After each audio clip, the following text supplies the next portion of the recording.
نفسیە سیکۆلۆژیە بەڕاستی کە چاودێریتان بکرد نازەم هەیت دیان نەبەس بە هەر حاڵ کاک مادی ئەگەر ئەوەی خۆت باز بکەی ئەتو چ دەکرد لە هەولێرێ وەکو ژیرای کاقادر ئەمە بابرین لە هەشتا چارەوە ئەمن دانیشتوی خەڵکی هەولێر تەیراوەم ئەمە بەخۆمان هەری هەولێر هێنا بەڵام لە هەشتا چارەوە لە منداڵی وەم چاوم لە تەیراوە کردەوە ئیدی جیرانەکەیمە ئەوە بوو ئەو ڕۆژی کە ئەمە بە شەرکەتین لەگەر حزبی تورکمان ئەمن و برادەرەکەم بووین کە بە خەیاڵی مراهقاتی على ئەساس مەستین و سەرخۆشین و دەچین سەرەکی لە خۆشەویستەکەمان دەدەین لە کۆڵانی عارەبان بە حیساب تەمەنت چەند بوو کاک مادی ئەمن موالیت هەفتاوەنەوەمە ساڵی 1990 باز دەکەم ئەمن ئەو کاتی وە بزانم 18 ساڵ بووم یان 19 ساڵ ناو کۆڵانان و چاوچاوانێ و پرجە و هەڵە لێکردن مەدەدا ئیدی مراهق بووین و منداڵ بووین و وەمان دەزانی گەورە بووین ئەمە تازە شتێکی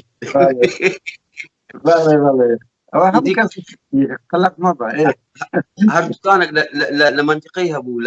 ناوی سەنابل بوو چوین ئەمن و ئەو برادرم على ئەساس دوو پێکمان خواردەوە بە سەریعی بچین سەر لە خۆشەویستەکەی خۆم بدەم لە ئەوەی لە کۆڵانی عارەبان باڵێ بەهەرحاڵ لەو حالەتەی کە چوم دەبینم زادە ئەو حتمما کە دەچی لە شارع عەتبای دەچێت کۆڵانی عارەبان بە پێش حزبی تورکماندا دەچی بەکن فلکەی مەحموودی دادەچی کە ڕۆیشتیم ئەمن ئەو برادرە بەوێندەرەدا ڕۆیشتیم وەزع واچی برێ شەڵەژا بوو زۆر ئارام نەبوو ئاسایش شوڕتا نەشدا هەموو دنیا لەوێندە یەک لەوانە حزبی تورکمان خۆیان بەستە بوو هەموو کامل محەکەمەل ئەوها ڕاوەستا بارەگای کام حزب بوو کاک مادیەکە بزانی حزبی تورکمان ئیزاعی حزبی تورکمان بەرامبەر محمود علاف بەرامبەر مزگەفتی محمود علاف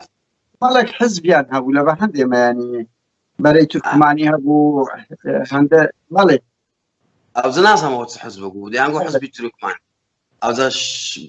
لە بێ شانسی منیش مەسعود بارزانی لە شیرن پاڵاس کە دەکاتە مقابلی حزبی تورکمان لەوێندە لە کۆنگرەی 11 پارتی هەبوو شانسی من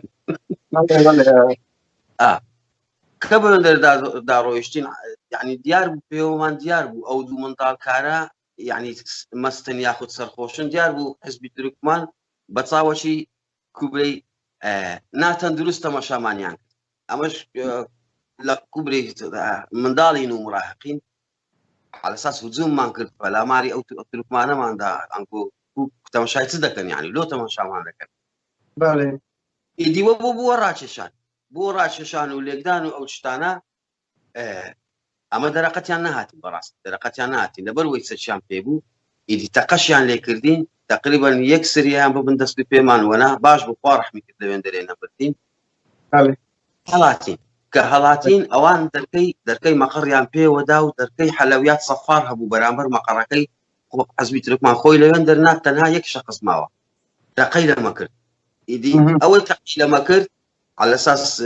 سلاحەکەی لێ بستینین لەگە هینان و بردن و بینە و بەردەی ئەوەی حاصل نەماتانی هەڵاتین زوو هەڵاتی لەبەر شۆرتە و شتی و هەلە ئیدی پاش 15 ڕۆژی ئەوەی ئەمنی بەگرتندایە لەوانەیە ئێستا ئەوەش ببینیتن ئەو ڤیدیۆی ببینیتن پاش 15 ڕۆژی تەوەسلم کوبرەی بە برادەرێکی کرد وتم ئەتوو دەرێن خاڵت ئەتوو دەرەی خاڵم لە قەڵەمە لە ئاسایش ئەمن دعوەتت دەکەم مێز مەفتوحە چ دەخۆیەوە بخۆوە بەس تەماشایەشی بکە بزانە ناوم لەوێ هەیە بە هەر حاڵ ناوم لەوێ نەبوو دعوەتی کابرام کرد و ناوی نووسی ئەوە هیچ ئەمن ئەوها کەشف نەدەبووم بە حیاتی کەشف نەدەبوو خۆت بەگرتندایە ئەوم خۆم بەگرتندایە ئەو کابرای پێشمەرگەی خاڵم بوو بە حیساب سیقەی پێ دەکەم برادری منیشە نازانم ئەوە نازانم ڕێخستنە هەواڵگەریە نازانم مخابەراتە نازانم لێکێک لەو ناوانە الحەمدولillah ناویشیان نازانم چیان ئەوەندە بە زۆرجی شکایەت من لێ کرد ئەمن ئەوڕۆ دعوەتم کرد هەر لەگەرە من سوء ئاسایش لەگەر من شەو بوو دەمانچەی لەبەر پیلی بوو سەرخۆشیش بووین بابرێن مەست بووین چووە بە باب نیزام داچوو ئەوەی قادرمەی چووە سەرێ هاتەوە کە چووە سەرێ هاتەوە هەر بە خۆم شکەکەم کرد گوتم خەڵک بە ئایخی ناتانی بە بێدەمان چ بستە ژۆری ئەو کابرایە لەگەر من خواردیتمانەوە بۆنی مەشروبی ڕۆژەڕەیەک دێتن ئیدی دەستە ئاسایشی بە باب النیزام بەدەمانچەوەش دەچێت ئیدی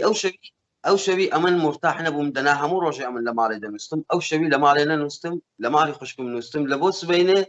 هاتن برامیان برد لە جیاتی تو برایەتیان گرت زیاتی من برامیان برد ئەوزە لەگەر وەش کوبرەی ماڵیان هەموو سەراوبن کردبوو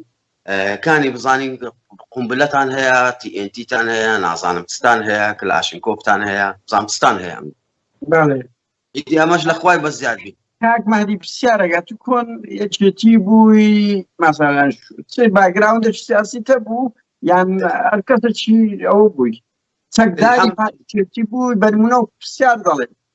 الحەمدولله سپاس بۆ خوا هەتا ئێستا لەگە هیچ حزبەشی نەبوویمە سپاس بۆ خوا ئەویش وەبزانم ئەویش ئامۆژگاری ئەوەیە چەند مانگەک چەند هەفتەک هاتوچی مزگەفت تێم کرد بە خێرا چەند برادرەکی کۆڵانێ ئیدی ئەوز ئەمن تێگەیشتم کە ئەوەی لەگەر وانەبی لەگەر وانە سزا دەدرێتن یعنی عقابت عقابی وانێ ئەوزە لەبەر بەو بڕوایە من لۆیە کوبرەی پێشتر لایەنگری یەکێتی بووم وەکو هەستەکی لە بۆ یەکێتی على اساس وەچ تێگەیشتم کرد لە بۆی دەنگدەرێکی یەکێتی بووی هاسۆزەکی یەکێتی بووی بەڵام سەکدار نەبووی بەڵام لەگە هاتوچی مزگەفتێک کە تێگەیشتم ئەوانە چنە ئیدی کوبرەی دەستم لە هەموویان ششتەوە گوتم ئەمن خۆم و ڕەشی دنیا قیامەت تێ ناکەم لەبەر چەند کەسێکی کە هیچ مافی منی پێوە نیە کویان گرتی کاک مهدی بەڵێ کە برامیان گرت بوو ئەو ڕۆژی کە لە ماڵێ نەنووست بووم برامیان گرت بوو بۆ هەتا مهدی خۆی تەسلیم دەکاتەوە ئەتوو حجزی ئەوزە بەواستەی ئەوەش نوکتێ ینی یەکێک برای لە جیاتی بژیرێتن بەڵێ ئارێ بەخوا بەواستەی ئەوەی ئەمن خاڵم على اساس لەگەر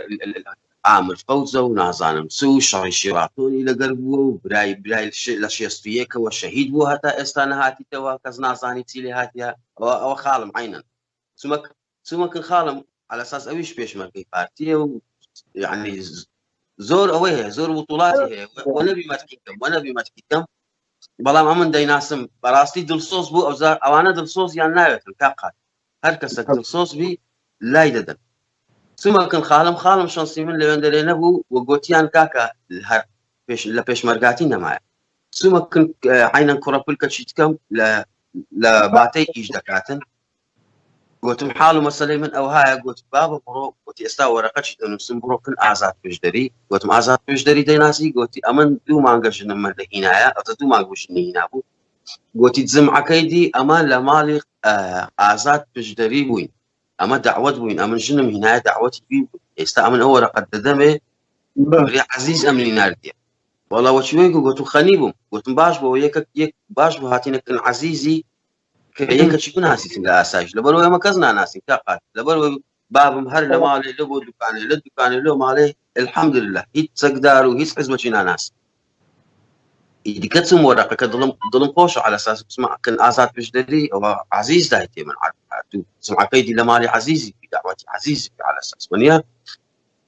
وەڵا کەچوم هەر لە ئەوەی لە خوارێ لە پرزگەی گوتیان ئەوە ئەتوو سعات 9 سبەینێ بووە گوتی ئەمە لە سعات 8ەوە ئەمە سعاتك و شتەکە ئینتیزار دەکەین ئەتوو لە چی گوتمەوە تازە خەبەریان لە بۆ مینە ئەوە هاتیمە گوتی فلان بی بە شعبەی سیاسی ئەمنیش نازانم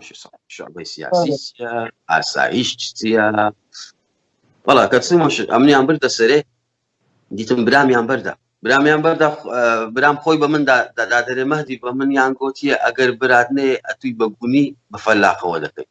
قوربانت باش بوو ئەوە هاتی گوتم بڕۆ ئەتوو بڕۆ ئەو ئەمنی بەگونی بە فەلاقەوە دەکەن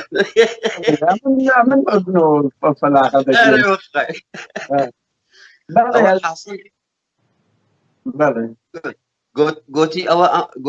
ئەوە ئەحمەدی برام گوتی ئەوە لە خوارێ ئینتیزارت دەکەین سعاتێک دەوام تەواو دەبی گوتم بابە ئەوانە نفوسیان لە مستان دەوامی چ و مەوامی چ بڕۆنەوە ماڵێ بڕۆنەوە ئەمن ژیرام وەچ کابرا کۆتەری قڕم بەسەری و سێمی ڕۆژ کە ئەمنیان برد ئەمنیان لە قاعەیەک دانابوو کاک قادر ئەوجا لێرانەوە دەست پێ دەکاتن لە قاعەیەکەوە دەست پێ دەکات لە ئاسایشی هەولێرێ لە ئاسایشی هەولێرێکی ئەو کاتی عادل ئاسایش بۆ دەمی کاکەوە ئەو کاتی عادل بۆتانی ئەو کاتی عادل بۆتانی وتی ئاسایش جێگیری کاک جێگیری عادل بۆتانی بزانە ئەو ترسە هەیە هێشتا لە قەلبت مایە دەتەوێت برێی کاک ئەوەندە دەترسی دەتەوێت برێی کاک دەمویست تازە برێم کاک عادل بەڵێ مەبەستم بەخوای سەباح سوور جێگیری ئەو عادل بۆتانی ئەوزە ئەویش سەباح سووریش یەکەکە لە جەلادەکانی ئاسایش وەکو دڵشاد یوسف و ئازاد پشدەری و ئەوانی دی کە خەڵک ناویان نازانیت لەو سێ ڕۆژەی پاش سێ ڕۆژی کە لە قاعەیەک بوو مەسەلەن ئەوم دیت لۆجیرایە ئەوم دیت چیلێکرایە ئەوم دیت شخص هەبوو کە قادر والله وبالله وتعالى شخص هەبوو ئەمن سێ مانگ و 20 ڕۆژی پێچ و گرتنەکەی من شخص هەبوو یەکەم ڕۆژی کە ئەمن گیرا بووم ئەو کابرای بەتانی دەبایە لەسەر سەری خۆی بی هەتا ئەمن ئازادکرام ئەو کابرای هەر ئەو هابەتانی لەسەر سەری خۆی دانابوو 24 سەعات والله وبالله وتعالى لۆ بەتانی بەسەر خۆی دادابوو نەدەبایە بتبینی نا ئەوانە مەجموعەک شورتە بوون لە ئەوەی چی پێ دەڵێن لە سۆران مەجموعەک شورتە بوون لە سۆران دەیانگۆ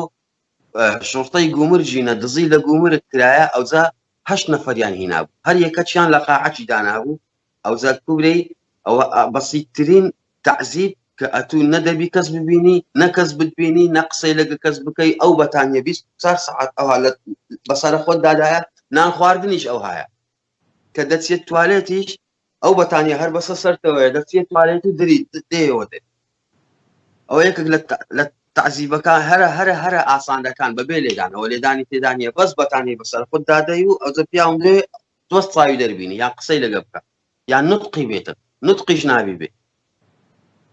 ئەوە ڕاستە دەیانگوت یعنی هەندە شێوەت ئەشکەنجەدان هەیە بە شێوە زیندانی کردن هەیە لە ئەشکەنجەدان ناخۆشترە مەسەلەن سێک ڕادەوەستی 2 سەعات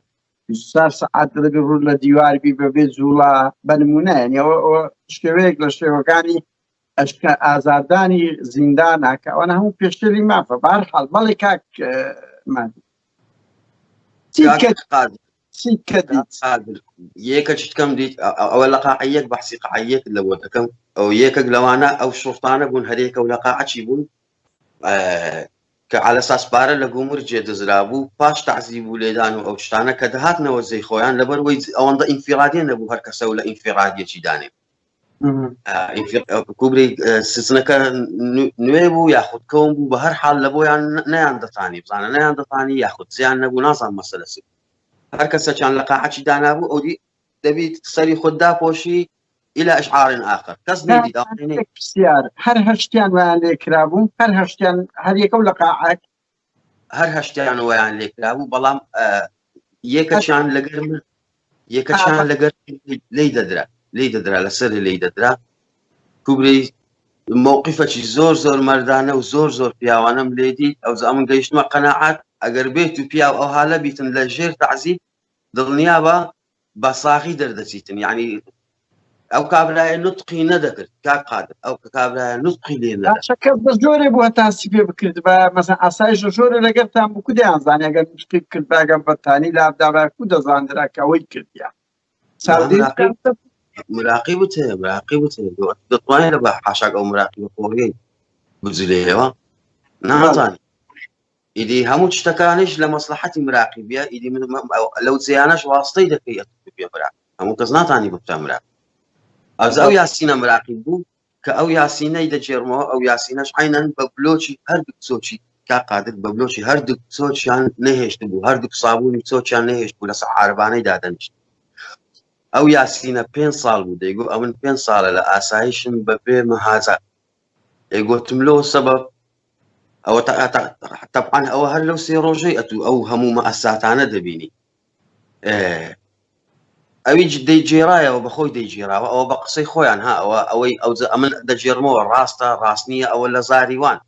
كابلا ديقو أو ياسينا ديقو أمن حماية زلا طالبان يقو لا بيش شري بلا كوجي أمن سوم السويد كإقامة ورقرد لسويد أو شتانا على أساس ظلم خوش سرتش لمالي بدموا لو كاتي شري بلا كوجي دسبيتا كان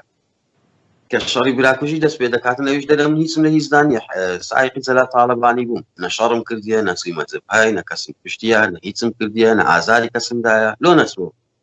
بەنیەتی خۆی دەستەوە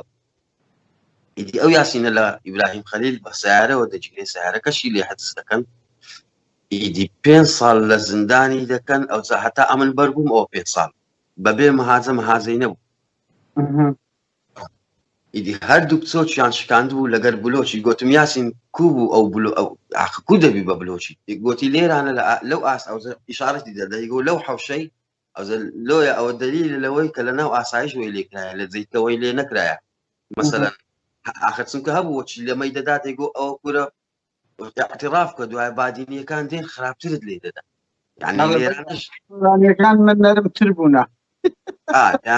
دەیانگۆ قسەی بکە دوای بادینیەکان دێن خراپترت لێ دەدەن ئەوانە بادینە غەدارن ئەوانە لەوێن دەریش حساسیان دروستە بەڵێ ینی مەقساتە لەوەی کە گوایە بادینیەکان دەرەجەیەک جەلاترن دەرەجەیەک جەلاترن على اساس ئیدی ئەو یاسینە دەیگۆ ئەمن هەتا سبەینێت ئەو جۆگەلک هەبوو جەماعات قاپیان لێ دەشەش وەختی ئەو خواردنەی کە دەتخوارد بەلوعەک لەوێن دەرێ ئەو بەلوعەت جۆگەیەکی دەیگۆ ئەمن شەوێ هەتا سبەینێ ئەمن لەناو ئەو جۆگەلەی ئەو هاترێش بوویمە خین لە کەپ و لە جێ و لە دە و لە هەموو قەلبم ڕۆیشتیە ئێدەم گۆلۆ گوتی ئەوەندەیان لێمدا ئیدی کوبری تحملم نەکرد ئەمنیش گوتی بەمەلا مستەفا و بە مەسعود بارزانی و بە ژنیان و بە کچیان و بە هەمووی هاتمە خوارێ بە هەمووی هاتمە خوارێ ئەو کوبری چاویشمیان بەستە بوو ئەو دەیگۆزونم بە ژنیان دەدا ئەگەر ئەنگۆ ژنتان ئەوهانیە خوشکتان ئەوهانیە سەرۆکتان ئەوهانیە چاوم بکەنەوە لۆ بەقەر دەترسێن لۆ لێم دەترسێن ئەوز دەیگۆ چاومیان کردەوە على ساس تووڕە بوون حەماس گرتیان کوزم بە خوشک و داخ و ژنمان دەداتن حەماس گرتیان حەماس گرتیتی کاچی ئاسایش ئەو زە بە بلۆکان لێدایە بە بلۆکان یعنی بلۆکەکەی لە بۆ ئەوەی نەبووە خصوصی پێی بشتێنیتن ئەو زە دەیگۆ زۆر بلۆک میلیدا دیە ئەو بلۆکانە چۆکی گرتبەوە ئەو زەی چۆکی گرتبەوە یعنی بلۆچیان کە تێگرتێ لە هەموو جسمیاندایە بەڵام پێشکاندیە بەڵام پێشکە ئیدی ئەو پێشی سابوونەکانی لەدەستدایە بەڵێ سابوونەکانی لەدەستدا بوو سابوونی پێی نەما بوو ئەوەندەیان لێدا بوو لەو ئەوەندەیان لێدا بوو کاک مەهدیەک سەرنج ئەمن هاوڕێیان هەندەزار پێکەنین دێت وەرە لە ناو ئاسایش پێک ئەو پێکەنینەوەکو گریان هەیە گریانی خۆشی بەس ئەو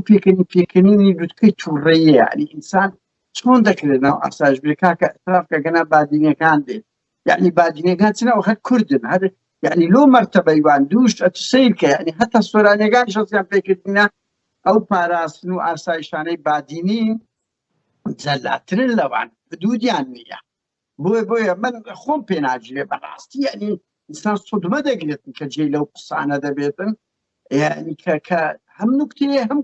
یعنی هەم تراژیدیایە هەم کۆمیدیایە بەڵێ کاک مادی بە ئەگە بچینەوە سەر قادر ئەتو دەرێ پێکردن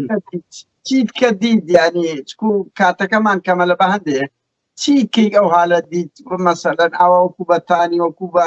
هەردوو کڵاو چۆچیان شکان دەبیتن 5 ساڵ مامی یوسف هەبوو لە ئینفیرادی سەرێ بوو ئینفیرادی سەرێ خوارێک جوایز بوو ئینفیرادی سەرێ 2 غرفەی لێ بوو غرفەی گەورە 8 گەورە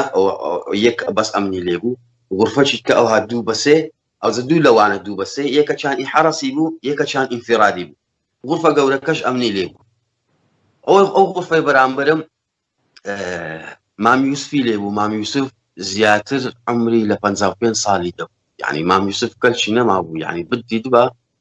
يعني لبو بولي دانو بو تعذيبي تقو حفتا 20 صال 80 صال دبي اوها كور بو يعني طواو سروسي ماشي طواو تكسو شي كرد بو لي عندها كاك مهدي لي عندها خوس قبل لي عندها باي او لي يعني حتى ايري لجيسي او قولي در هادو قولي راستو سبيان كردبو لقى راستو سبي بێزگە لەوەی بەدەرکەیان وکردبوو ئەو لە پشتی پێشیان دەدا غێر پشتی پێت ئەوها دەکەوتە گۆڕێ بە کێبڵی لە پشتی پێیاندا بوو هەموو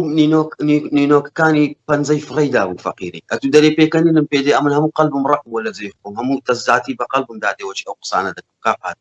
والله وبالله وتلهي زور بكمي دجيرمو وشي او تشتانا لويا بكمي دجيرمو قبل جيرمو ولو خلشي تاثير لقوم دكات او دائما محاوله دكم نجيرمو يعني بخوم تقدر او يعني نازم نفسيتهم تقدر او تشتانا كديته بيش تساوي درم كودبي بشي او هذا وخاصة هذا شي كردي كخباتي كردي صدي امني ابو غريب وهي اي خاصه كتي لاخوي خرابترا يعني او تسمع ساتك برامبر بس من قوسك بلا ما كاك مهدي ديره يعني خلق شي زور هي رقمي بترسي بلا دبي بزانن مثلا زنداني راه زور لو يفاشي تر ولا شتو حتى لا كلا شتو كان مدام مصطفى هبو دواي او حتى مكتب سياسي زلالي كان مثلا زنداني خوانه ابو زور قاسي بنا دوای ئەو مەزنە زیندانی ئاکرە بدایەتی نۆتەکان هەر زۆر خراپتر بوون ئەو فترەیە کە ئەو شتانە ڕوویدا زیاتر من پێم وایە ئەو کاریەوە بە سۆسیال میدیا نەبووە کورد لە ئەوروپا نەبووە بە نمونە ئۆپۆزیسیۆن نەبووە بەڵام ئێستا پارتیوێکی ناتوانن ئەبۆ شێوە ئەشکەنجەی خەڵک بدەن بە تایبەتی خەڵکە دیارەکان بۆیە یعنی ئەوەی باز دەکرێت ئەو کاتی هیچ شتێک نەبوو هیچ سانسۆرێک نەبوو ئێمان لە نزیکەوە ئاگامانەیە زیندانکان ئێستا دەژیرێن ئەوەم بۆ هەندێک خەڵکی زۆر دەترسێ ئەڵێتەمە ئەو بەرنامانە دەکەن بۆ خەڵک دەترسێ نابە پێچەوانەوە ئەسڵەن ئەو خەباتەمان هەموو بڕی هەمومان بڕیە ئەوەش بە هەوڵ و هیمەتی هەموو لایەکرایە بەڵێ کاکمادی بڕواوکە کا قادر ئەتووە دەرێ بەڵام ئاگات لە ژوورە تاریکەکان نییە والله وبالله وتلهی ئەمن برادرم هەبووە 5 ساڵ ئیمەنتیقی خۆمان نەبووە ئێستا ترسێم ناویشی بینم بەڵام ئەگەر ڕێخستنە پاراستنە نازام هەرچێن دەرە ئەو مقابڕاتە جێ لە قسانە دەگری دەزانی ئەم باسی چێ دەکەم 5 ساڵ بزریان کرد بوو هەموو 50 شکان 50 ساڵی چەندەوە ساڵی 99 دەرێ لە ژوورە کاکمادی من بازەوە دەکەم لە نەوەتەکان و سەرەتای 2000ەکان وابوو بەڵام لە دوای 2015 و 16 ئەوانە پاشەکشەی زۆر گەورە بە جەلادەکانی ئاسایش کراوە ئێستا وەکو جاران ناتوانن خەڵک شوێن بزر دەکەن دنیا لەسەریان خراپ دەبێت ئەشکەنجە دەدەن دنیا لەسەریان خراپ دەبێت بەڵام ئێستاش وایە لە بۆ خەڵکی هەژار وە دەکەن بەڵام هەموو ئەوانەی ژیران ئەو هاوڕێیانەی ئێمە من بە دواتچومان کردێت تەعزیب جاران نادرێت ئەوەش لە ئازایەتیان نییە لە گۆڕانکاریان نییە لەوەیە کە خەڵک ڕەخنە دەگرێت ڕێکخراوی عالەمی سەردان دەکاتن جیانێکان لو روانجية بلي رخراج عالمي رحمة داك وبير مشينا الصليب الأحمر هات الصليب الأحمر بمني عنقو زو ورا أو يعني لبو الشبه ليه درابهم أمن دوني الشبه خراب ليه درابهم همو قلبهم همو تشيمو خينو رشو مورا يعني همو قلبهم أسطور بو أمني عمبرد غرفي مديري عادل بوتاني أو روجي عادل بوتاني ليه يندر نبو صباح السور ليه يندر زايد شان لبيشم دانا تعذبي مال قلتم لواني بربو بوم لواني يكسكم بيتن لواني مهازكم بيتن أمنيان لو هنا دليل انفرادي أمنيان ليرة دانا لو غرفي مدير فاش ساعاتكوني بيتو ساعاتكوني أو هالا ساعاتك أمنيان بردو زي خوم أو ما يوسف قلتي صليب الأحمر الديت قلتم أو زمن لم تصاني مسألة قلتم صليب الأحمر شيء قلتي بدي صليب الأحمر هاتي إيرا هوية ميدايل هويتي ندايل قلتم لا يعني بزانا ليرة زندانيان ديسان تعذيب ددن أو نوعية يعني ورقك أنقول صوتا لو ورقة شي زنداني بيتن كسبي روجي بريتم كاكا من زنداني وما لفلان روجي لفلان مكاني يعني ما بس اتيان شادو لجوري مديري هتا الصليب مانجي سوريا الصليب الأحمر ندويني الأحمر لداك باب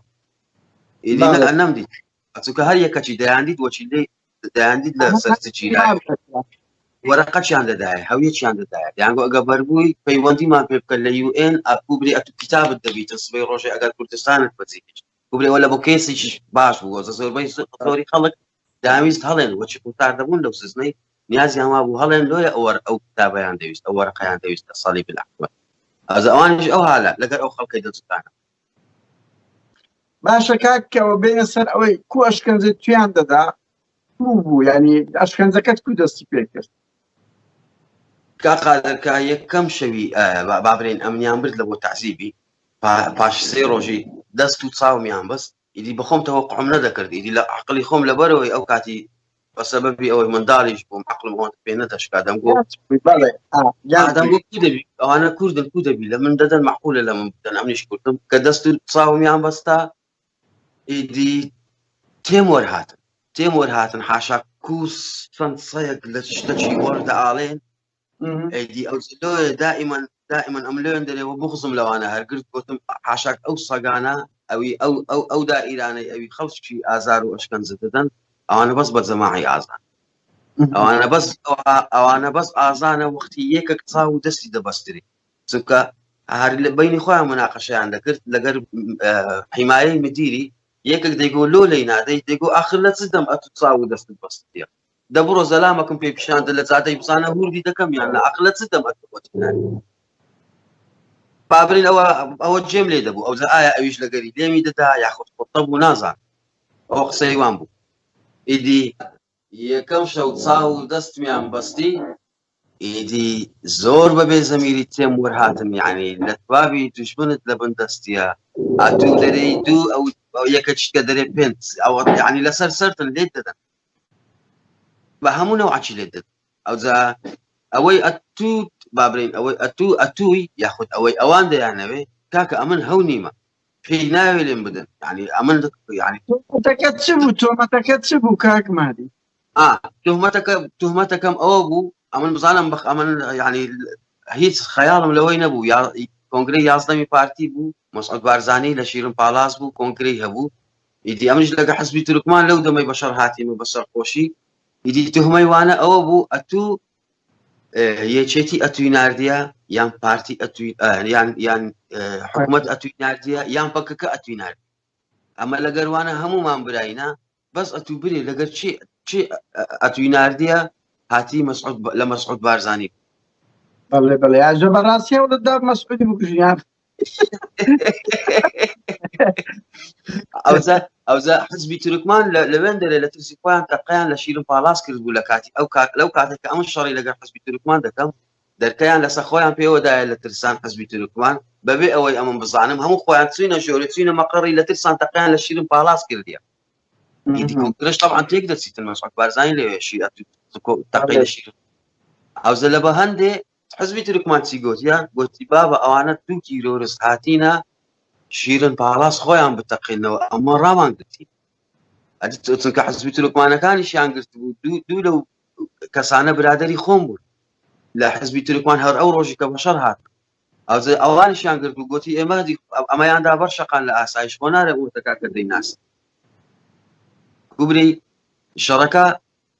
لا ئیرادی بەدەستە خۆمان نەبوو یعنی کابرا گوتنی حزبی تورکمانە و شەڕمانی پێفرۆش ئەمەش مراهق بووین منداڵ بووین لە عینی کاتدا خواردو بوومانەوە و ئیدی جەنابی سەرۆکیش لە شیرن پالاس بوو ئێکاکە ئەمە زەم ئەتو ئەمنت گرتیە چاومت ئەشکەنجەدانەکەی کاک مەهدی بێنەوە تێگەیشتن یانی بە تۆمەتی ئەوەی کە هەوڵی کوشتنی مەسعود بارزانی درا بەبێ ئەوەی لە کۆڵینەوەی زدی بکرێ یعنی وەکو ئێستاکە کە مەسەلەن هیچ بەڵگە نەبووە هیچ چەک نەبووە دوو کەس چۆن دەتوانن وەکو ئێستاکە ئێستامان تۆمەت دۆ شێوانی هاوڕێکانی دەوزرایەوە ئەوانی گویا بەتەما بوونە مەسعود بارزانی بکوژن چکو تۆمەتەکە قورسە بەڵێ کویان ئەشکەنجە دەدایی بینەوە سەر ئەشکەنجەدان کا قادر چاو و دەست دەبەستن لەگەر پێت ئیدی ڕوتت دەکەنەوە بیدایەت ڕوتت دەکەنەوە لەبەر نەبوو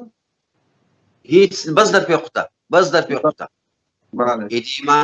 مانجی 12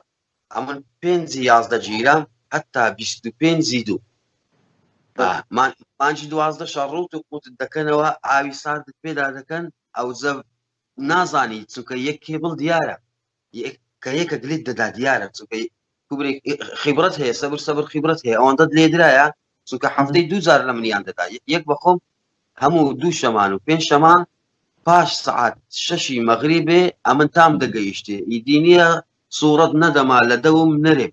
یعنی ئاەت نەدەما دەمگۆ ئەوزت ئینتیزارت دەکرد دەنجی دەرکەی دەهات ئیدی تاوە دەپسایەت ئێستا ئەمن دەبن ئەوزە دوو حرەسیشمان هەبوو حرەسێکیان بادینی بوو ناوی سدیق بوو حرەسیشکیان سۆرانی بوو ئی هەولێرێ بوو ناوی گەیلان بوو ئەوە لە ئینفرادی سەرێ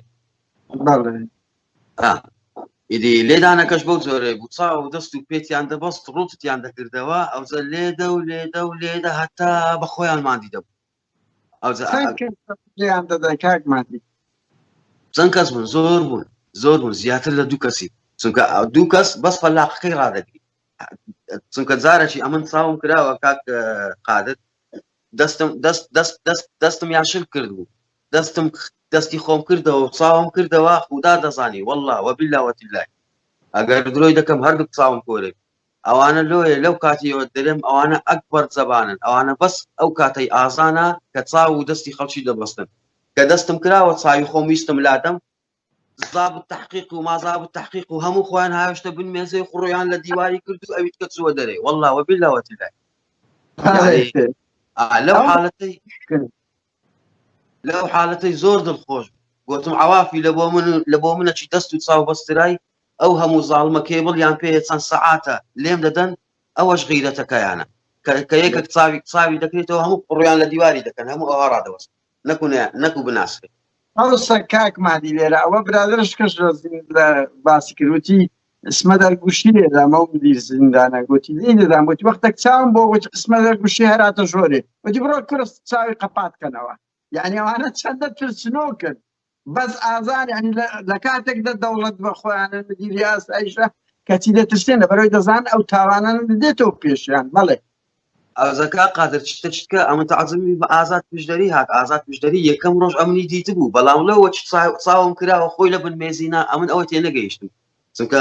لەیوابی ئەگەر قسم لەگەر بکە نایناسم ئەتوو مەسەلەن پێرێ قسەمت لەگەر کرد تاچی خۆم ئاخر بەچنەوە عەچی هاتی دیسان تحقیقم لەگەر دەکەی دەشتەوێ نەتناسم ئیدی لێ دەزانم ئەوەی بەرامبەرم کە تحقیقی لەگەر من دەکرد عینەن دەنگ بوو ئەوەی پێش سێ چوار ڕۆژ تحقیقمی لەگەر دەکرد بەبێ چاو و دەست بەسترایی ئەتوو مەهدی ئەتوو فلانی ئەتوو نازانم چ ئەو یەکەم ڕۆژکە گیرا یەڵە بیر بەنە قاعەیە پرسیارێک لێرە دروست تو کەنامەی ئەو خزمەی خۆتدا بە ئازاد پشدەری نەدا ئازاد پشدەریان نامەکەت هیچ مەفعولی نەبوو بەدی دام ئازاد هیچ هیچ گوتی ئەتوو کوڕی خاڵی عەزیزی گوتم گوتی باشە ئیدی هەر خۆزگە لەم گوت با کوڕی خاڵی میمە یعنی هیچ فەرقی نەبوو ئەوجە لەسەر ئەو مەوزوعەش ئەمن لەو کاتیەوە ئەمن لەگەر ئەو عەزیزەی قسەم نەما تەواو 3000 چوومەوە کوردستان 2005 2012 2015 چاوم لە ناو چاوی ئەو عەزیزەینا سەلامم لێ نەکرد چونکە بەخۆی باش دەزانی لۆزار سەلام دێت ئەگە ئەو عەزیزە نەبایە ئەم لۆ خۆم تەسلیمی حاشاک ئەو سەگان بەڵێ لەوەشکان شێوەشکەن زەدانانەی کە جگە لە لێدان بە کێبڵ چی کەیان ئەگە دەست و پێیان چەپ و ڕاست دەبەستایەوە چی کە شێوەت ئەشکەن زەدانشکا بووە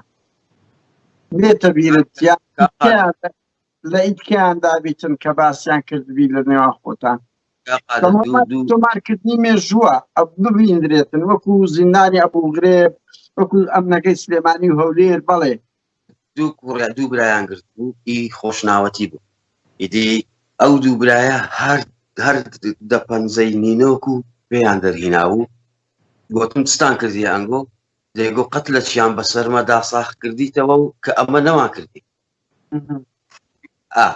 ئەوزا بێجگە لەوەی مەجموعە کسپای ڕزگاریان گرت بوو عینە لە مەسیفی لەسەر مەوزوعەکی زۆر تافە زۆر قۆڕ بەخۆشیان نەیان دەزانی ئەوزەوەچی دەچوێ وێن دەرێ محکەمەتیان لەگەر دەکرد بابرین تحقیقیان لەگەر دەکرد کوبرێ ئەوان على ئەساس پارتی بوون تحقیقی وان زوایز بوو یعنی ئەوەندا بە ئەشکەنجە نەبوو لەگەریان ڕێ خستن و ئەو شتانە کە چوونە وێن دەرێ على ئەساس نەیان دەزانی لەبەر چیدا کە چوونە وێن دەرێ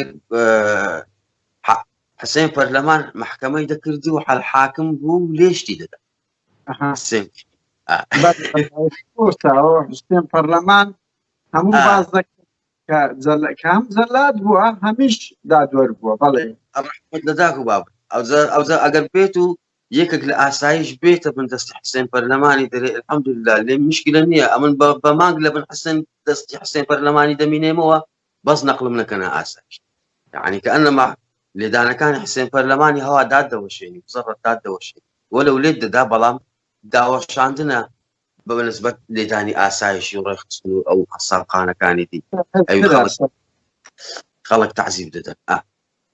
ئەو مەجموعە لەسەر ئەوەی گیرابوون ئەوانە حزبی ئاگرین ئیدی پاشویش زۆریان لێدرا حزبی ئاگرین چی هەتا ئێستا من نەمزانی بەڵێ پارتی بۆ گیرابوو بەڵێ کاکێ مەهدی بەلەوەی ئەوە بی باشە ئەو ئاسایشانەی لە تویان دەدا چی و چی بوون مەسەلەن لەو سەردەمدا ئەگە بێتەوە بیرت بۆچی گوتم ئەوی لێمی دەدا ئازاد پشدەری بوو کوڕک بوو بە ناوی سەمیر تەکسی بەناوبانگ بوو ئیکۆڵانی عارەبان بوو ئەو سەمیر تەکسیە لێم پێچاوە گوتیان بەخۆی یعنی فعلی لەگەر کرایە داچی گەوادەیە یعنی کچەکەی خۆی بە ئیش دەیەخیتن بە هەر حاڵ ئەو کەسە ناوی سەمیرە ئەو سەمیرە لێتی دەدا ئەو سەمیرە لێمی دەدا دڵشاد یوسف لێمی دەدا ئازاد پشدەری لێمی دەدا سەگەکی منتیقەی تەیراوەی هەیە معدل دەڕوات و دێت و دەڕوا ئەویش کوبەی چایچی بەردەرگەی دڵشاد یوسفیە بە ناوی حەسەنی ئەویش لە خەڵکی دەدا ئیدی لە ناو سوێندەرا ناوی دەینە بیلال ئەو بیلالە لە سزنە ئەو بیلالە ئەگەر مەلای مزگەفتێ بچوو باە ژۆرێ دەبایە تێر شەقی یعنی لە دەستە خۆی نەبوو لێدانەکە دەبا لێ جودا لە دەستە خۆی نەبوو نەیدەپرسیەت و چت کردیە چت نەکردی مەسەلەن دەهاتی تێر شەقتی دەکرد ئەو زەد لێتی دەپرسی مەسەلەن شەخص هەبوو پیاوەکی گەورە و گورانسەر بە زەمەدانی هەنچی باپیری دەیدا بەڕاشتیە یعنی نەیدەتانی لێنەدا کاک مادی نەیدەتانی لێنەدا یعنی ئیجباری دەیتانی لێ نەدانانە ئازاد بوو ئەزەوەچی ئەو کوڕە دەهات ئەو بیلالە دەهات ئیدی سزن هەموو سامت دەبوودیان وز بە بیلال هاتی ئەوەندە بە کەلکی من هات وەچی لەسە قەسعی دادەنیشت ئەسعا ئەوەندە بە کەلکی من هات دەیگۆ بخۆ نانی بارزانیە بخۆ کاک مادی ئەو ماوەی ژیرە تو هیچ دادوەرە ئەوە پارێزەرت هەبووە بەڵکو پرسیارە دەکرێت ئەگەرنا مەسەلە ئەوە نییە پارێزەرت هەبووە ئایا مهاجەت هەبووە ئایا درایە دادگای حکم بدرێ و ئەوە لەگە بکرێت ئەگەر شتانە نەبوو ئەو شتانە نە دادگام دیت نەوەرەقەکەم دیت نەمحامیم دیت بەڵکو 100 دیناریان لە بۆ من ناردبوو 100 دینارەکەش نەگەیشتە دەستم 100 دیناری ماڵێکیان لێم ئەو ئاخری وەچی بەربووم گوتیان 100 دینارەکەت بۆ دەستگەیشت گوت بابە هەربووز بن 100 دیناری بینە سەر ئەوەی ئەدی چۆن ئازاد کرای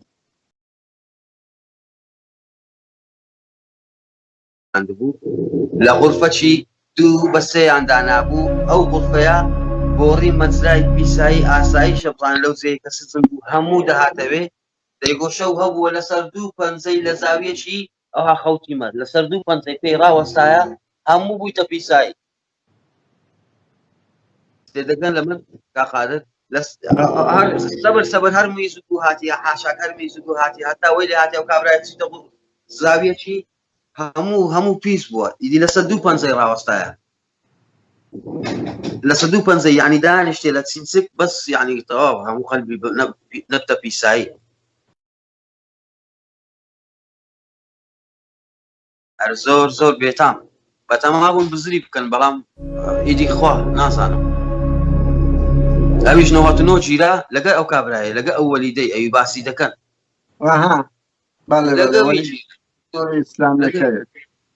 بەربووە ئەنگۆ برن ئەوەی چ بوو جەریمەی چ بوو جەریمەی ئەو کابرایە ئەوەن دەبوو یەکەکی کوڕەکی تو ئیوی ئەویت کە نەیدەهێش خۆڕی و سەرسەری و شەلاتی بچنە ناو ماڵان بچنە ناو گازینۆیان بچنە بازاران دەیگرت لە خۆی دەگرت دەیبردنە مزگەفتێ زەمبی ئەو کابرای ئەوەن دەبوو کو ئەتوو منداڵی منتیقەی نسحەت دەکەیت نەبتە پارتی کاک مادی بێنە پرسیاری کۆتایی چۆن ئازاد کرای یعنی ئایا بە دادگا ئازاد کرایان بەواستا وەکو حکوومەتش فەل وەکو قەشمەری خانەیەک بڕۆ ژۆرێ و بڕۆ دەرێ بەرێ کاقادر ئەوە کوبری داکەم هەزار ڕەحمەتی لێ وەچی هەموو ڕۆژێ لە پێش دەرکەیدا دەنیشتن ئینتیزاری من دەکاتن کەنجی دێتەوە کەنجی بەری دەدەن جیرانێکمان لە بەرامبەرمانە ئەلەمینیۆمی دروست دەکاتن دەرێدایە ئەتی لۆ خۆت وها تێکدایە لۆ خۆت وها شەڵەشاندێ لۆ ناچێککن زەودەت نەجاری مەهدید لە بۆ بەردا ئەویش دەرێ لۆ زەودەت نەجار چییە زەودەت نەجار غێر عەلە ئەساس ئیکۆڵانی مەیە و لەگە منداڵی کۆڵانی تۆپانێ دەکا و لەگە منداڵی کۆڵانی هەردەستی دادەنیشی لە کۆن او كون دري زودت نزار استا كبويت وزير هرم والله الا اجت زودت نزار لبوت بربدات زودت نزاريش ولداش زواي او فرهاده بكبرانبر معنا دكاني الومنيوم دتسيتكن داكم هزار رحمه لي دتسيتكن زودت نزاري دريت زودت نزار امن ليره انا لبيش دركت نارهم لبروي امن سيمان قد اسمه بيش درك اسايش كسب شان من لاتن او كره يعني ذاك السيمان جربا قاموا رجت تبدا ما اسايش او زهر زارك ديك هر زارك ديكو اسايش شي حاشك هي سبوت بنوع قصتي بريمي دكردو امنش بدل ساردي وبقري عند هات موا بداخل كتسوم قوتيان ولا سري او كسي امني بر لبو انفرادي او لبا ببري لبو قفي اوم دبا مديري دبا من الاخوار يبو لسزني خوار يبو يدي قفي مديريش لسري دروي او حوشي دروي او حوشي دبري حتى درس السري دست من نقرت بمني جو هز بس دكاي استا قلتم ياندم بنا انفرادي سري ياندم برا ميم دكان سو كبراس من او اندان لي دابو او بخم نمابو قلت او زكابرا بمني قلت استا اگر امن بد وما شعري لبوسن امن او هاتون دست دقرم قولي لقول منا قلت تونت او هاد دقرم او زد دو مسري قلت استبزانا برتم دايا اتبربي باورم لك قلت من قلنا بنا انفرادي سري تسنك انفرادي سري اللي داني زور خرابتر ولا انفرادي خواري تسنك انفرادي سري نددي تلاي كس نتي ددي بەڵام ئی خوارێ بەتانی دادەوە و حرەسی ئاگادارکەوە و مراقیبی ئاگادارکەوە ئەو شتانە یاخود ئەوەل حاصل کە چوومە شۆرە غورفەی مدیری دیتم زەودەت نەجار لەوێندەدا ئیدی کە ئەمن لە سجن بووم زەودەت نەجار وەشی من و تو عادی ئینسانێکی عادی بوو تو مەزان ئەمن کە سجن بوویمە زەودەت نەجار بوویتە وەزیر نازام ئێستاش نازام سرم لێ دەرنەچرە مۆسوعەت تو بۆ وەزیر نازان صباح سور قلتي وزيرتي قولوا قران هاتي لبا خوريتي وشي تو دباريتوا أمني براسي قشمرين بيها قلت ما أنا هاتينا في مرادك بيه زودت سيا بيت وزير أو كابرا بيت وزيرتي قولوا قران هاتي كي رجب طوباني ما ذكرت بيه قولوا قراني قلت زهابي وزير بله نورمال بله امنيش قلتم زور سباس دست خوش بي نازانم سو كاك قلتي احمد اتوي احمد براما قلت منا كاك زودت احمد نيمه من مهديمه قلت مهدي بابا تلو ودكي قلتم طوبا لسا دستي قوم ستكوناكم قلت ولا سا دستي كاك زودتي او صباح سو دستي كاك زودتي زارشتكا بد بين موليرانا هورد الدكم قلتم طواب زارش كليرانام بيتنو او زا امني برد كأمني برد زودت أمني لغرفة مديري در هنا أو رويش تقسم لقردكاتن أمن هشتا كبري باور بموضوع كيناكم راوس تايما أو درواتن قصي لقرمن دك أمنيش راوس تايما ناويرن برم أو عند ترسايما جايشت أولاي أوري دا كرقوتي ورد لولا راوس قلتم أمن لقرمن تا كرقوتي ورد لقرتم لو راوس تايما قلتم أنقو براستي تانا يعني من بربو قلت ورا كاشفهم ورا إدي أمني بردا كبري أمني بردا ناو سيارة إدي تم سيارة وحماية وسكتار أمني بردا وبيش مالي إدي أوندا ما كبري بردا ما دستي ماسك سكلا شوينا شيوها أمني در هنا إدي هر شيء درتي به هنا با حتما دستي ماسك سكلا أمن تماي جيانم نما بو كاقادا أو بكورتي لبوتان دجربو أمن زارش كعينا لجير تعذيب أو بشت السلام يسلموها لعادي دم بتقينم هربمرم نمينم لجيان نمينم أو للشات يوسف خوريا ببيلاوي هات لكوري لدومينا بيلاوي لدومنا بس سرم كت على أساس من سرم سيتك العادي ندم أو زل حجمتي خوم جزم لبيلاوي كيدا كوري كنا كم لسركي ليكر دوا لحجمتي خوم يعني أتوصاو دست بصرايا بهموش تيد البشر يعني بدانيش بشر قالوا حسابك لو حالتي أتبقى أتشر يعني لقردك بلام أوان زبان دستو تاويتو بيت يعني بسطيا أتوش بطلكي كهيت بينك إدي أو كاتش كبيلاو كم لقرديته ولا أو حالة كبيلاو كم لقردوا زياتر توربو على أساس بيلاو كتركيا أو توم لمش معايا لو بيلاو تركيا كم يدران يعني خم يوم في لا وقدر عندي نەک ئاوەکەنەوەی یانەی ئینسانێک دەدرێتن دڵشاد یوسف ئازەتونی پیچ زوونی بێعزەلات کاک قادر وەڵڵاوە بیلاوەتیدا ئەوزا من لەو کوڕم پرسی لە یەکەکەم پرسی کە پێشتر لەگەری هاتوچی مزگەفتێم دەکرد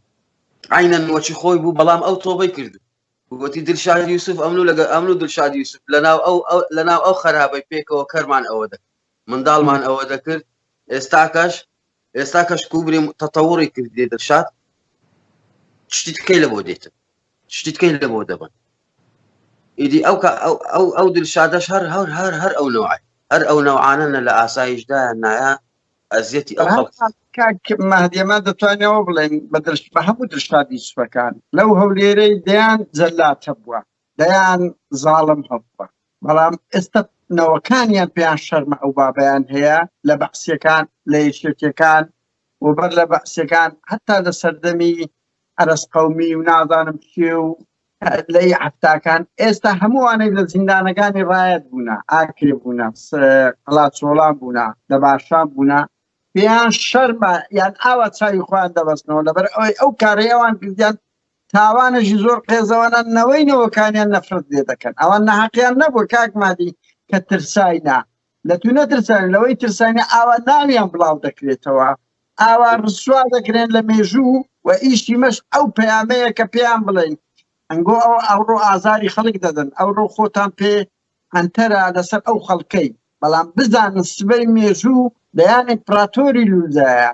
ڕسوا دەبن لەم هەولێر و لەو کوردستان و لە سلێمانی و گەرمیان پەیکەی تاوانتانۆ دەکرێت مناڵەکانتان پێیان شەرم دەبی ئەنگۆ ئەو بابە بێویژدانە بوونە کە ئاوا ئازاری خەڵک دەدەن ئەوە ئازادی نییە کوردی هەژاری کورد مەهدیەکان دەگرن دەیخەنە ژێر تەعزیب پێڵاوی لە دەوی دەنێن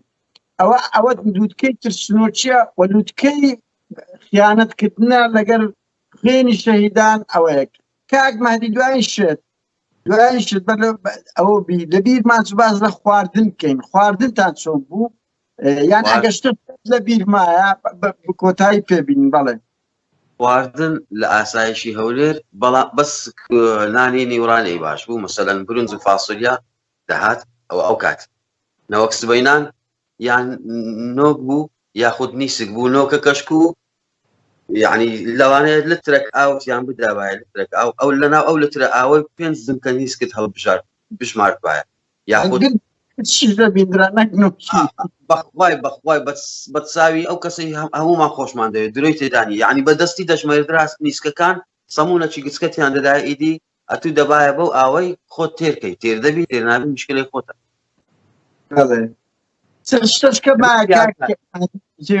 بڵێ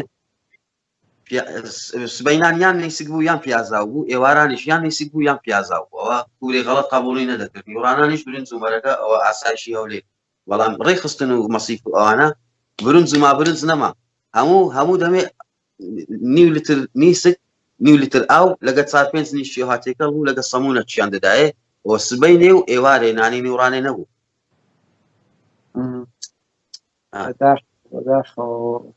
ئیدی نووسنیش وەچی ماسی بوو نووسن کاک قادر نووسن دەبوویە قالب لە سەلایەکی دەبایە بنووی ئیدی سمتت بە سمتی ئەوەی وەدەنا عیبنەی پێشت بە پێشی ئەویتکە وەدەنا ئەویت کە هەر ئەوها ئەویت کە هەر ئەوها ئیدی تەواو هەتا سبەینێ هەر دەستایەوە ئەوانە سڕ دەبوو ئەوانە جێگای هاتوچوونی نەبوو ئیدی زۆر وەزعی ناخۆش بوو وەچی ماسی لەناو قالبی دەنای ئەجە ڕسمەکی مەلا مستەفاشیان لێوێن دەردا بوو ئەگەر بێت و سعات پاش سعات 12 شەوێ چاوت ئەگەر درێژیش بای چاوت کرا باوە مراقیبەکە دەیک و ئەتوو زەنی خراپ لە بۆ ئەو ڕسمەی دەبێت چاوت قەپاتکە دەبێت چاوت قەپاتکەی ئەگەر چاوت کرا باە یعنی تو زەنی خراپ لە بۆ ئەو ڕسمەی دەبێت کاک مادی چیتر ما بتێ بیڵێ لە بۆ جێگرانیان شتێک سەرنج ڕاکێش بیان بتەوێ بیڵێ پەیامە کتەبی ئەوەی ئەمن دەمەوێ بیڵێن ئەو کەسانێک کە ئازار دراین ئەو کەسانێک کە ئەشکەنجە دراینە خاستن ئەگەر یەکێتیە بەدەستی پارتی ئەگە پارتی بەدەستی یەکێتی ئەگەر بێت و ئەو سەگانەی وەکو دڵشاد یوسفەکان تعزیبی من و ئەو نەدەن کەس تعزیب نەدەدرا ئەزە تۆڵی خۆتان لە زیاتی لە سەرکردەکان بکەنەوە بڕۆنە پێش ئەو کەسانەی کە بە کێبڵ کێبوڕەکانتانی ورد کردی ئەوان تاوانباری سەرەکیینە. ئەمن بیدایەت کات قادر پێش ئەو ڕسمەی دڵشاد یوسفی لەگەر مەسعود بارزانی کوڕی ببینم دەمگو مەسعود بارزانی شتیوا نازانی بوو دەبیتن مەسعود بارزانی بزانی خەڵک ئەو های لێ دەکەن. بەڵام ڕسمی دڵشاد یوسفیم لەگە مەسعود بارزانی کوڕی دیت وتمە من ئەمەلەکەم هەبوو بە مەسعود بارزانی ئەویش نەبوو. وتمەوە لە بزانە لە چێ دانیشتێ دڵشاد یوسف؟ دڵشاد یوسف مجرم ئەکبەر مجرم. کوبری دڵشاد یوسف یاندا نابوو کە على ئەساس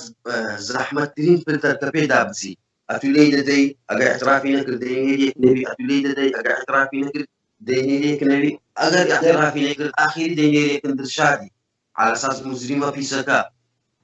ئەگەر لە فلتەری دڵشادی شتێ پەڕی ئەو ئەتو ئەگەر احترافت نەبوو ئەو زەبەردە ئەتو بەبێ لێدانی دڵشادی بەرنابێت دەبی بە فلتەری دڵشادی دابچی. دڵشادیش ناسرایە زۆر زاڵم و بێدین و قەددارە. ڕۆژی ویش دادێ ڕۆژێک دادێت ئەویش وەکو هەموو بەرپرسانە یەکێتی لە هەولێرێ ئەوەی لەگەر تو کرا دڵنیا لەگە خەڵکی کەش یەکێتەکان کردیان ینی وبەر لەوی ئەمە دەیان چیرۆکمان لەسەر بەعسیەکان ئەمنەکان دیت بەس بڕوا بکە ئێستا چێ لە دەوێری بڵێ بابە ئەمن لە ئاسایشی یەکێتی بوویمە ئەزیەتی خەڵکمدایە چێ دەوێری بڵێ لە لە دایرە ئەمنی هەولێرێ تەعزیبی خەڵکماندایە خۆدایان کوردی تێدا بووە ئەسڵانەوە دەبتەر نەکەیت شەرمەزاری بۆیە دەرێم ڕۆژی ئەوانش دادێ ئاوا مناڵەکانیان نەفرەت لە باوچیان بکەن ما کاک مهدی ئەگەر شتێشکرد نما کۆتای پێدەین بەڵێ زۆر سپاس کا قادر بەڵام ئەگەر بێت و ئەنگۆ ئەوانە ڕسمتان لەکردن ئەوانە دەبی ڕسواکردن ئەوانە دەبی بەڕاستی لە ناو ئەو میلەتی نەمێنێت ملەتی کورد ئەوەندە غەدار و بێدین و بێشەرف نییە خەڵکی وڵاتی خۆی ئەو حالە لێ بکاتن کەسی ئەو حالە لێ بکات. ئەمن لەوانەیە لە چاوی ئەوەی دیتیتم هەرگیزم لێ نەکرایە ئەمن مجرد لێم درایە بە کێبڵی لێم درایە یاخود ئازار و ئەشکەنجەشی زۆر میاندایە بەڵام ئەوەی ئەمن دیتم زاروار دەرێم الحەمدوللا ئەدی ئەگەر ئەو هامیانی زۆر سپاس کاک مهدی سپاس هاوڕێ بە هیوای هەر یەکێشتر چەند هاوڕێش کەس داوایان کردیە کە دیداریان لەگەڵ بکەین ئێمە لێرە پەیمان دەدەن هەوڵ دەدەین ئەو مێژووی هەڵبدەینەوە ئامانجیشمان تەنیا لەو ڕوانگەوەیە بزانن تاوان کۆن دەبێت بەڵام نافۆتێ و دوو ئەو جەلادانە ناویان ناو مێژوو واز بێنن لەو کوڕە هەژارانە ئێمە خەباتمان کرد یەکێک لەو بۆ کارانەی خەڵک کە دەچۆ شاخ لە دژی ئەشکەنجەدان بوو لە دژی گرتنی بە زۆرم لێ بوو لە دژی ئەوە بوو هەر مەسەرە کورد و کوردستان نەبوو لەبەر ئەوەی ئەتو کە کورد بووی دەژیرای ئەشکەنجە دەدرای دەتەوێت ژیانشکو ئەوروپای کە کەس ئیهانە نەکریان ئێستا من 21 ساڵە لێرەمە تا ئێستا نە پۆلیسێک نا ئاسایشی ئەو وڵاتان ڕۆژێک چاوی لێ سوور نەکردیمەوە ئیهانە چی نەکردیمە کەرامەتمان بۆ گەڕایتەوە ئێستا هەست بە کەرامەت دەکەین خەبات شۆڕشش واتە گەڕانەوەی کەرامەت و ئینسانیەت. زۆر سپاس بۆ کاک مهدی ئەو زۆر سپاس تایبەتش بۆ کاک ڕەزدەرگراوی سەربازی وێنی پشتکامیرەکان سەرکەوتن هەر بۆ خەڵکی بە مرۆڤی بە